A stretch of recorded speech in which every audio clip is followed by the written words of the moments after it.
Hey guys, this video is going to cover Apex Legends fighting on high ground.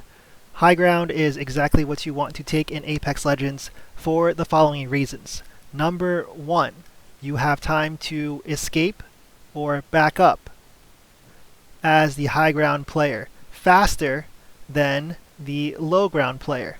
So if Bangalore is shooting at Pathfinder, Bangalore here is shooting, and Pathfinder happens to be low, Pathfinder can back up from this position to back here. So only about, let's call it, 10 meters back here.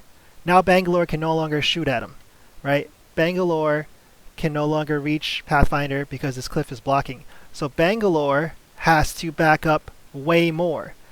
This would be the equivalent. Bangalore still can't hit from this distance. Cliff is still blocking. Cliff is still blocking.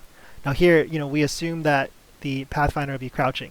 And if the Pathfinder is crouching, Bangalore crouching won't do anything. She'll only lower her angle and still not hit Pathfinder. It's going to make it worse for her. So she has to back up way more. That takes time. And it creates distance, which makes it harder for Bangalore to hit Pathfinder.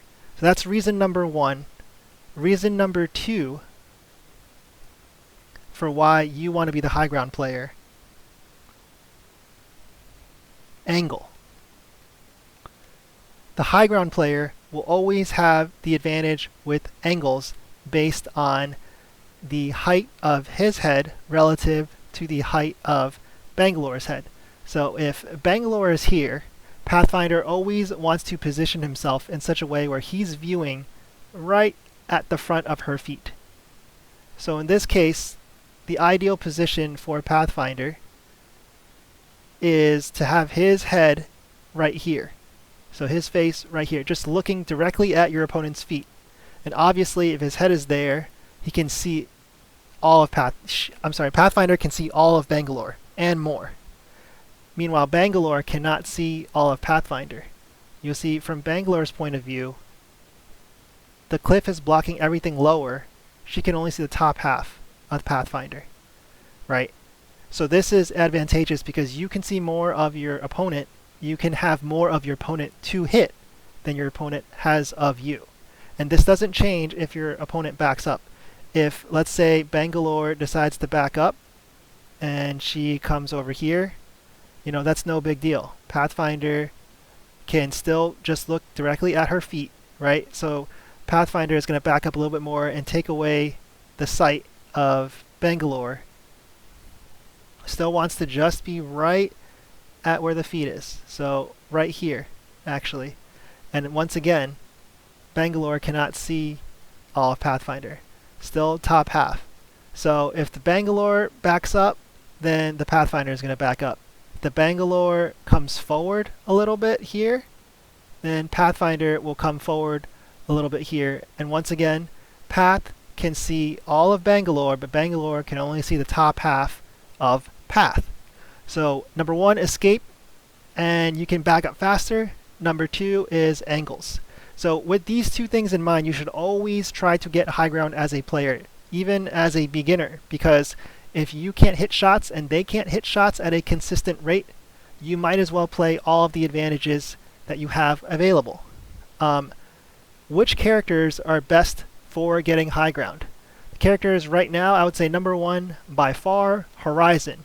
Her Tactical charges up much faster than other players' ultimates and will get everyone up to high ground.